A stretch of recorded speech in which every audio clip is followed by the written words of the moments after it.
The last place I wanted to be was Frostnipistan. This one's wife, the Duchess of Duplicity. Hello, I'm H.G. Tudor. Many narcissists behave in a way whereby their dark deeds only tend to be noticed by a small number of individuals within the feudal matrix. Perhaps a family member who's scapegoated. Invariably, the intimate partner primary source, who's subjected to the sustained devaluation. But particularly where you're dealing with a narcissist that operates a facade, other people simply believe that the narcissist is a kind of decent person, and invariably because that individual is not someone who's heavily scrutinized because they're not famous, they're able to get away with it, whereby the victims aren't believed. What? Frank? Do something like that? No, doesn't sound like him. He's always been decent, always been attending the church, always does lots of stuff for charity. No, I think you must have misheard. Or even where the victim protests about what has happened to them, they might not be believed, or it's simply put down to 6 of one, half a dozen of the other, that there's two sides to every story, etc., etc. Other narcissists that might not operate a facade, nevertheless, will exhibit behaviours whereby people think, well, he's just full of himself. You know, he boasts, he brags, that's just the way he is. Yes, it can be a bit tedious, sometimes it's funny, but it doesn't mean that they're a bad person. For someone such as this one's wife, though, she has a significant problem because she's overexposed, which means that the malign deeds that she engages in, and she will do, because after all she is a narcissist, are more likely to be talked about because of her infamy. This means that the bullying behaviours, the difficult behaviours she exhibited when she was a working member of the royal family become news. That the bullying behaviours that she engaged in with regard to those that work with her in the United States become news. And no matter how hard she tries to maintain that facade, there are cracks in it because of two aspects. The first, the behaviour away from the public eye, which then gets leaked into the public eye because she courts fame. That means that it'll be reported on because people have an interest in understanding more about the way that she behaves. And secondly, owing to the fact that she is under intense scrutiny, there are instances when she's in public whereby the facade isn't always able to do its job properly. So we get glimpses of the heated, ignited, or cold fury that lurks beneath, the baleful glares, the death stare, the jutting jaw, the presentation of the anxious blinking, the hair playing, and so forth. To many, they wouldn't pick up on what this is, but you have the benefit of my work educating you. The fact that this one's wife is written about and spoken about, highlighting her duplicitous ways, is problematic for her, and that is why we get the PR puff pieces, the friends that are lined up to say what a wonderful person she is, the employees saying, oh, she bought me a gift, as if that makes it all right, given the way that she's behaved towards other people. But that's the basic nature of this one's wife, and the way that her narcissism operates is that whenever there is a criticism, she needs to respond to nullify that threat to control, commonly referred to as clapbacks. But more and more people highlight her duplicitous nature, and the American Spectator is the latest to do so. It reports The Cut, a popular New York magazine site covering women's lives and interests, from politics to feminism to mental health, recently posed a question. Why do some women inspire such disproportionate rage? Among the names floated, none loomed larger than this one's wife. The article scratched at the surface, but it stopped short of really answering the question. That's why I'm here, writes John McGillen. If we're being completely honest here, this one's wife doesn't just inspire rage. She inspires a kind of weary, almost anthropological fascination. That's a very accurate way of describing it, actually.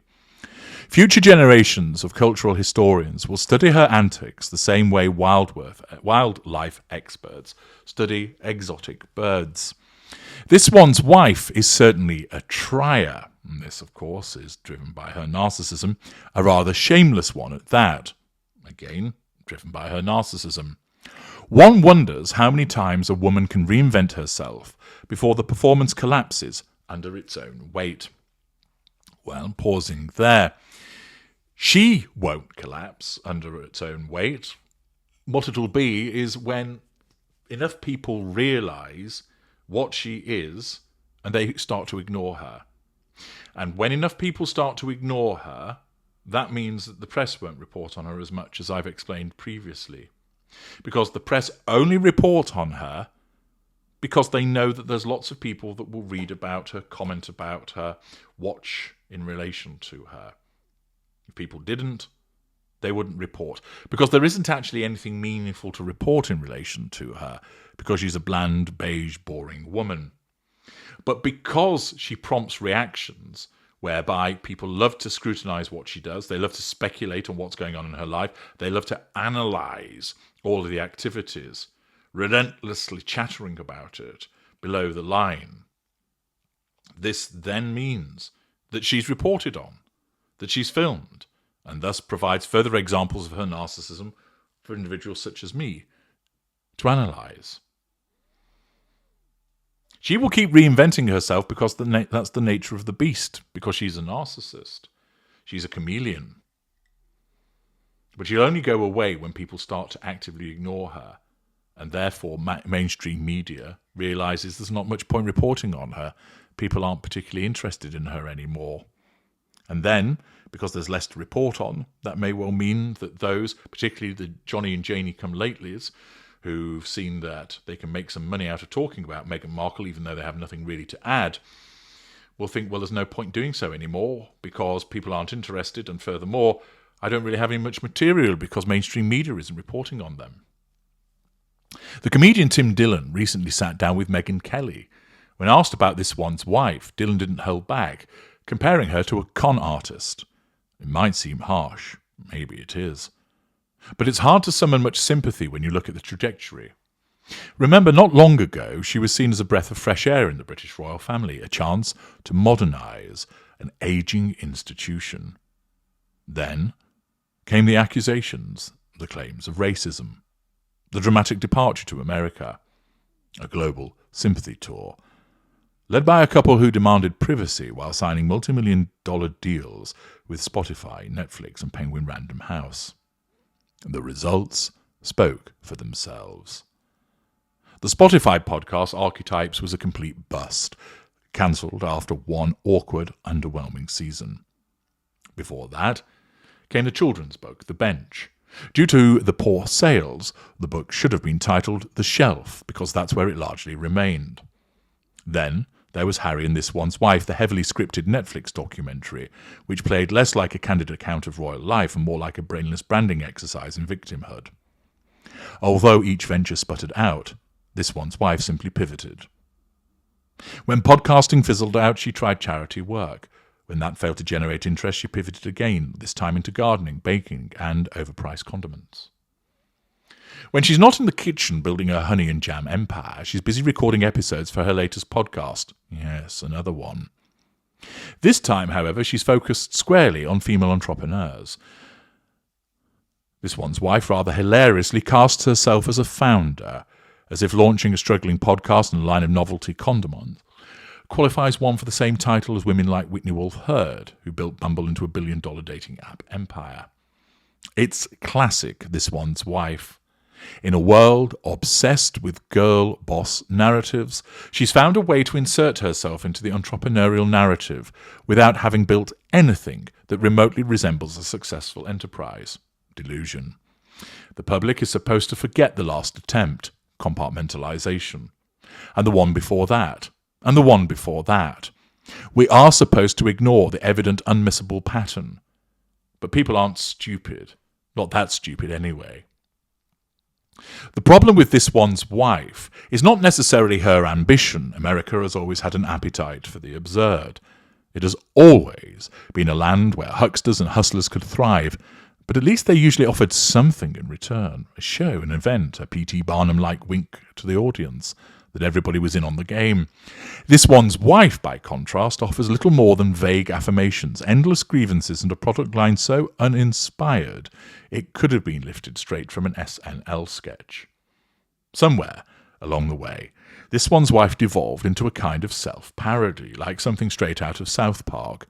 She is no longer a real figure you can root for or against or even pity. She's a brand. A curated carousel of grievances, empowerment slogans, wellness trends, and soft-focus Instagram aesthetics. She is what happens when a person becomes trapped inside their own marketing campaign. Somewhere along the way, she lost her soul. Or pausing there, she never had one. This is just simply the way that the narcissist behaves, but she gets caught out because she's overexposed. The deeper issue, and why the public's patience keeps thinning, is the sheer transparency of it all. Again, her overexposure. The reinventions aren't organic and they aren't believable. They are crafted, strategized, and launched with press releases and carefully coordinated leaks. Every move screams calculation, not conviction. There's also the inconvenient fact that, by all credible accounts, this one's wife carefully curated public image of smiling humanitarian, the tireless advocate, masks a very different reality behind closed doors, facade management. Numerous members of her staff have quit, citing her condescending behaviour as the main reason. As a report by The Times in the UK demonstrates, this one's wife also stands accused of bullying junior staffers during her time with the royal family. It's hard to sell yourself as the face of empowerment when even your own employees are reportedly scrambling for the exits. The gap between the This One's Wife brand and the This One's Wife reality is impossible to ignore. Also, it's important to note that her accusations against Britain went further than simple claims of racism. This one's wife in Harry's 2021 Oprah interview portrayed the royal institution as cold, neglectful, and even dangerous. The pair later stated that these unpleasant experiences directly led to their decision to leave the United Kingdom altogether and seek a life of freedom and numerous lucrative opportunities in America. This one's wife's great tragedy is that she had a rare platform and level of goodwill. Somehow, the posh pyromaniac managed to torch it all. Well, this is what happens with a narcissist who's over-promoted. As I've told you before, her narcissism got her into the position, but it's not equipped to keep her there. At this point, watching the Duchess relaunch, her public persona is like watching a magician keep pulling the same tired rabbit out of the same battered hat. Indeed, it is. And this is why you're going to keep getting all of the boring shite on Instagram. At first, you clap, then you nod politely, then you start to feel a little embarrassed for everyone involved.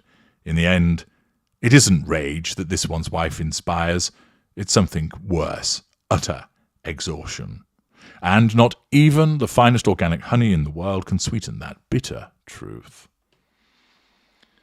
Largely accurate observations about this one's wife and how, as I predicted some time ago, the downward spiral has quickened, that she's circling the drain, obscurity beckoning. Oh, she'll fight against it.